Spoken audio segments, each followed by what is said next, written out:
I am a sick man. I am a spiteful man. I am an unattractive man. I believe my liver is diseased. These are the first words of a man who does not ask for sympathy, a man who does not care if you understand him or not. He introduces himself with mockery, with self-loathing, and most importantly, with the unmistakable stench of decay. Not just bodily decay, not just sickness of the liver. This is the voice of a man whose very consciousness is rotting. He is the underground man, and he is not here to entertain you. He is here to show you what happens when a man becomes too aware, too intelligent, too conscious. What happens when the mind turns inward and begins to eat itself alive? The curse of too much thought. To be overly conscious is a sickness, a real, thorough sickness. The underground man watches people around him, functioning, laughing, acting as if their lives make sense. And he cannot stand them, because he knows the truth. He knows that behind every noble act, every so-called good deed, there is selfishness, pride, cowardice. He knows that men do not help others out of love, but out of vanity. They do not build civilizations for justice, but for power. And worst of all, he knows that he is no different. His intelligence does not set him free. It chains him, because he cannot act without dissecting himself first. Every time he moves, he hears his own mocking voice. You think you're being righteous? You think you're strong?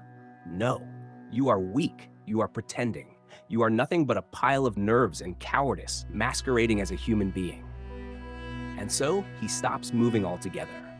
He watches life pass him by. He lets humiliation fester, lets years slip through his fingers, lets himself rot in his little underground hole because he refuses to play a game he knows is rigged.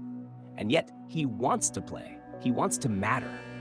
And that contradiction, the knowledge that he could act but won't, is what makes his existence unbearable. Because the underground man is not a tragic figure. He is a pathetic one, and he knows it. I am alone now, but I have lived a life. He tells us of a time when an officer shoved him aside in a bar.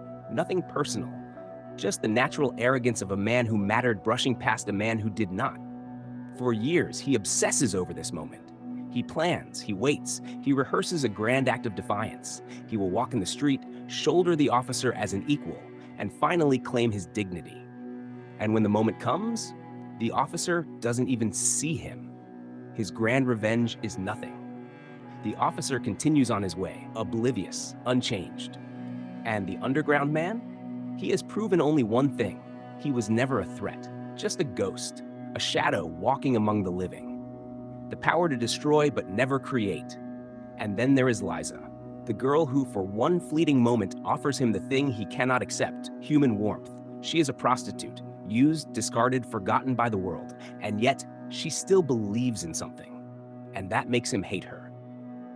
I told her the truth, a merciless mathematical truth, that her fate was sealed, that her hope was a joke. He speaks to her with the coldness of a scientist dissecting a corpse. And she listens. She absorbs every venomous word, and yet she still comes back. She finds him in his squalid hole, his underground world of self-imposed exile. She comes not as a prostitute, but as a human being, a person reaching out. And in this moment, the underground man has a choice. He could let her in. He could step out of the darkness, even for a moment. Instead, he does what he does best. He destroys. He mocks her. He ridicules her feelings. And when words are not enough, he forces money into her hand, not as payment, but as a final crushing humiliation. And still, Liza does not break. She does not scream. She does not cry. She simply leaves. And she does not take the money. She walks out with dignity. And the underground man? He is left alone. Again, by his own design. The final confession. The book ends as it began, with the underground man talking to us, mocking us, warning us. But this time, there is a deeper silence between the words. I have merely carried to an extreme in my life what you have not dared to carry even halfway. This is not a man who was defeated by society. This is a man who defeated himself. He saw the world's absurdity. He saw through the illusions.